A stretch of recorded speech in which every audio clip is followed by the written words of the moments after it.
നിയമവിരുദ്ധമായ പ്രവർത്തനത്തിൽ ബിനീഷ് പങ്കാളിയായിട്ടുണ്ടെങ്കിൽ നിയമ നടപടി സ്വീകരിക്കട്ടെ, ശിക്ഷിക്കേണ്ടതാണെങ്കിൽ ശിക്ഷിക്കട്ടെ.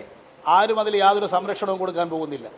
ബിനീഷ് വല്ല കുറ്റവും ചെയ്തിട്ടുണ്ടെങ്കിൽ അവനെ ശിക്ഷിക്കട്ടെ, തൂക്കിക്കൊല്ലേണ്ടതാണെങ്കിൽ തൂക്കിക്കൊല്ലട്ടെ. സർക്കാർ പ്രതികരിക്കേണ്ട വിഷയമല്ല അത്. അതുമായി ബന്ധപ്പെട്ട് ഏതെങ്കിലും തരത്തിലുള്ള നിയമവിരുദ്ധ കാര്യങ്ങൾ ഉണ്ടായിട്ടുണ്ടെങ്കിൽ അതിൽ ബന്ധപ്പെട്ട ഏജൻസികൾ ഫലപ്രദമായ നടപടിയെടുക്കും. പിന്നെ കാര്യങ്ങളുമായി ബന്ധപ്പെട്ട വ്യക്തി തന്നെ വിശദീകരണം നടത്തിയിട്ടുമുണ്ട്.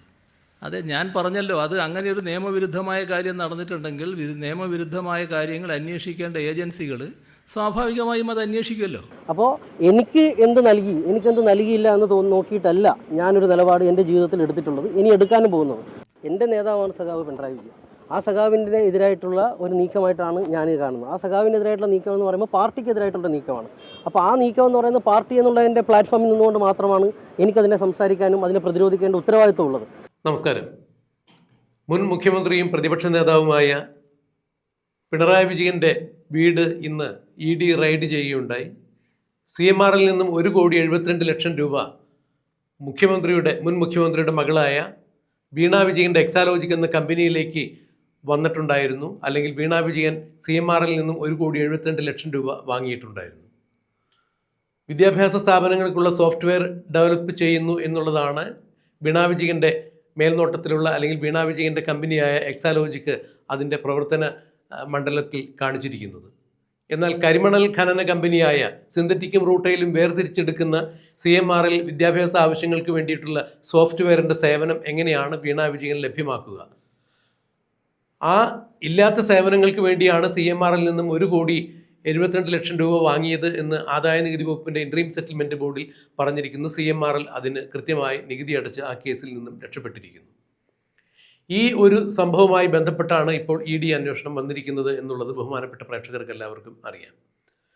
വീണ വിജയനും മുഖ്യമന്ത്രി പിണറായി വിജയനും ഇടപെട്ടുകൊണ്ട് CMRലെ കൊണ്ട് ബഹുമാനപ്പെട്ട കേരള ഹൈക്കോടതിയിൽ EDയുടെ അന്വേഷണം ഈ കേസിൽ സ്റ്റേ ചെയ്യണം എന്നാവശ്യപ്പെട്ടുകൊണ്ടൊരു ഹർജി കൊടുത്തിട്ടുണ്ടായിരുന്നു. ആ ഹർജി ബഹുമാനപ്പെട്ട കോടതി തള്ളിയതിനെ തുടർന്നാണ് വീണ വിജയനെ തേടി മുഖ്യമന്ത്രിയുടെ തിരുവനന്തപുരം ബേക്കറി ജംഗ്ഷനിലുള്ള വസതിയിലേക്ക് ഇന്ന് രാവിലെ തന്നെ പോലീസ് എത്തിയത്. ഏതാണ്ട് 6 മണിയോടുകൂടി എത്തിയ പോലീസ് EDയും കേന്ദ്രസേനാ അംഗങ്ങളുമെല്ലാം അവിടെ റെയ്ഡ് കഴിഞ്ഞ് പുറത്തിറങ്ങുന്നത് ഉച്ചയ്ക്ക് 2:30 ശേഷമാണ് എന്ന് പറയുമ്പോൾ ഏതാണ്ട് 8 മണിക്കൂർ നീളുന്ന ഒരു റെയ്ഡാണ് അവിടെ നടന്നത്. മാത്രമല്ല പിണറായിലുള്ള മുഖ്യമന്ത്രിയുടെ സ്വന്തം വസതിയിലും അതുപോലെ വീണ വിജയൻ്റെ എക്സാലോജിക് എന്ന കമ്പനി കർണാടകയിലുള്ള കമ്പനി ആസ്ഥാനത്തും വീണ വിജയൻ്റെ ഭർത്താവായ മുഹമ്മദ് റിയാസിൻ്റെ കോട്ടൂളിയിലുള്ള വീട്ടിലുമെല്ലാം ഒരേ സമയത്ത് റെയ്ഡ് നടക്കുന്നു. 12 ഇടങ്ങളിലായി CMRL ഓഫീസിലും 12 ഇടങ്ങളിലായി ഇത്തരം റെയ്ഡ് നടക്കുന്നു.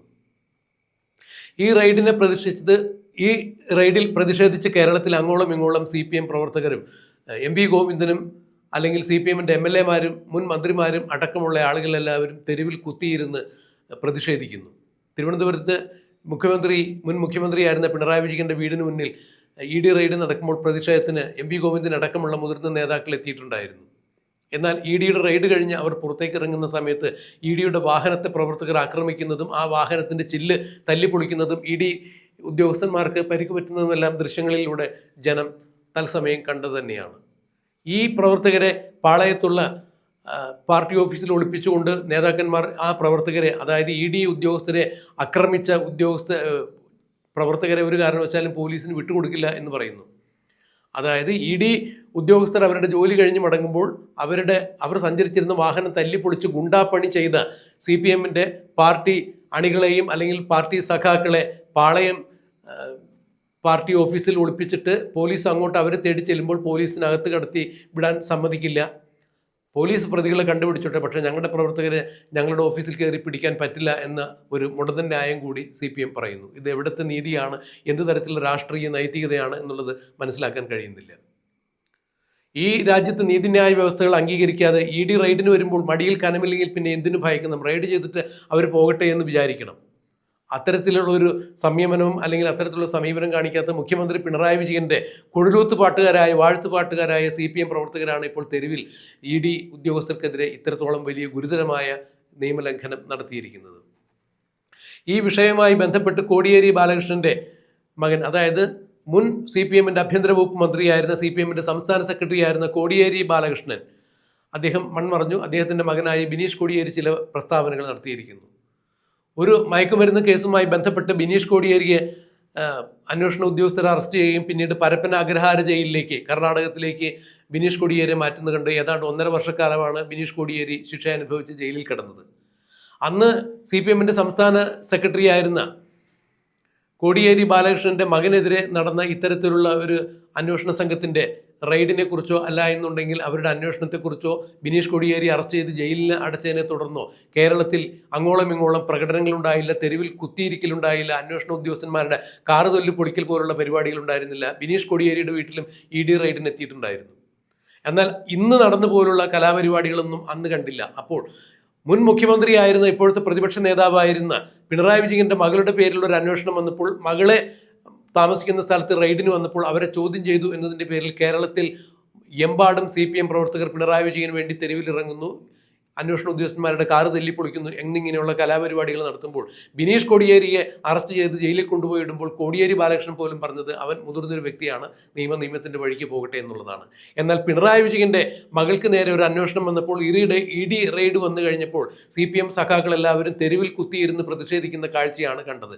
കോടിയേരി ബാലകൃഷ്ണന്റെ മകനെ അറസ്റ്റ് ചെയ്ത് കൊണ്ടുപോയപ്പോൾ CPM നേതാക്കൾക്കോ പ്രവർത്തകർക്കോ അണികൾക്കോ ഇത്തരത്തിലൊരു വികാരമുണ്ടായില്ല എന്നുള്ളതും എടുത്തു പറയേണ്ട സംഭവം തന്നെയാണ്. അപ്പോൾ പിണറായി വിജയനെ ഭയമുണ്ട്, അല്ലെങ്കിൽ പിണറായി വിജയനിൽ നിന്ന് കൂടുതൽ എന്തെങ്കിലും നേടുവാനുണ്ട്, അല്ലെങ്കിൽ പിണറായി വിജയന്റെ കൂടെ നിന്ന് എന്തെങ്കിലും നേടിയിട്ടുണ്ട്, അതിനാൽ നന്ദി കാണിക്കണമല്ലോ. അതുകൊണ്ട് തന്നെയാണ് പിണറായി വിജയന്റെ മകൾക്കെതിരെ അന്വേഷണം വന്നപ്പോൾ ED റെയ്ഡ് വന്നു കഴിഞ്ഞപ്പോൾ ഇവരെല്ലാവരും ഒരുമിച്ച് തെരുവിലിറങ്ങിയത്. എന്നാൽ ബിനീഷ് കോടിയേരി അറസ്റ്റ് ചെയ്ത് ജയിലിലടച്ചിട്ട് പോലും ഒരു സഖാവ് പോലും അതിനെതിരെ ഒരു പ്രതിഷേധ ശബ്ദം ഉയർത്താൻ ഉണ്ടായില്ല എന്നുള്ളതാണ് എടുത്തു പറയേണ്ടത്. ഈ വിഷയം ആയി ബന്ധപ്പെട്ട് ബിനീഷ് കോടിയേരി ഇന്ന് മാധ്യമങ്ങളോട് ചില പ്രതികരണങ്ങൾ നടത്തിയിട്ടുണ്ടായിരുന്നു. അന്ന് എന്നെ അറസ്റ്റ് ചെയ്ത് കൊണ്ടുപോകുമ്പോൾ പാർട്ടിക്കാരും എനിക്ക് അനുകൂലമായി പറഞ്ഞില്ല, അല്ലെങ്കിൽ അതിൽ പ്രതിഷേധം രേഖപ്പെടുത്തിയില്ല. എൻ്റെ വീട്ടിൽ ED റെയ്ഡ് നടത്തുമ്പോൾ CPM പ്രവർത്തകരാരും ഈ കണ്ടതുപോലെ തെരുവിൽ കുത്തിയിരുന്നില്ല എന്നുള്ള വിഷയങ്ങളൊന്നും ഞാൻ കണക്കിലെടുക്കുന്നില്ല. ഇന്ന് പാർട്ടി ഒരു സമീപനം കൈക്കൊണ്ടിട്ടുണ്ട്. അതായത് കോടിയേരി ബാലകൃഷ്ണൻ ഇന്നുണ്ടായിരുന്നെങ്കിൽ ഒരു തീരുമാനം എന്തെടുക്കുമായിരുന്നു, ആ തീരുമാനമാണ് ഇന്ന് ഞാൻ എടുത്തിരിക്കുന്നത്. പാർട്ടി എടുത്ത തീരുമാനത്തിനോടൊപ്പം ഞാൻ നിൽക്കുന്നു. ഇതിലെ ശരി തെറ്റുകൾ ബിനീഷ് കോടിയേരി ചൂണ്ടിക്കാണിക്കുന്നില്ല. അതായത് തന്നെ അന്ന് പാർട്ടി പൂർണ്ണമായി അവഗണിച്ചു, തൻ്റെ കൂടെ ആരും ഉണ്ടായിരുന്നില്ല, തന്നെ അതിക്രൂരമായി തന്നെ പാർട്ടി കൈവെടിഞ്ഞപ്പോൾ ഇവിടെ മുൻ മുഖ്യമന്ത്രിയുടെ മകൾക്കെതിരെ ഒരു കേസ് വന്നപ്പോൾ പാർട്ടി ഒന്നടങ്കം തെരുവിലിറങ്ങുന്നു, അന്വേഷണ ഉദ്യോഗസ്ഥരെ പോലും ആക്രമിക്കുന്ന കാഴ്ചയുണ്ടാകുന്നു.